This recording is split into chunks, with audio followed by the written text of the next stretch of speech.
The bib on the Miller helmet. I guess we're going to choose the blue side on this one, and flip it over if you want the other side or if it gets dirty. Start by pushing the corner of the clip in and setting it firmly in there.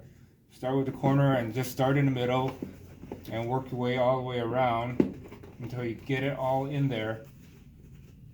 And when you get it all in there, then you can do the next part. I've got 2 more to go. Start on the corner, put it all the way in, nice and set. There it goes. Once it's in, just push the tabs in so they don't catch any sparks. Push them in, push them in.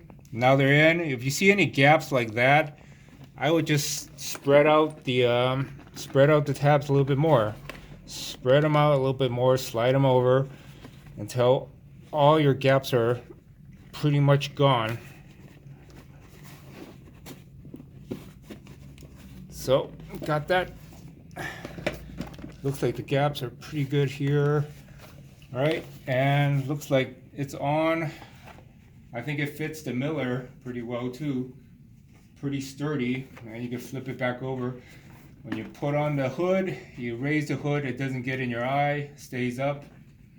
And it's good all around, wrap around protection.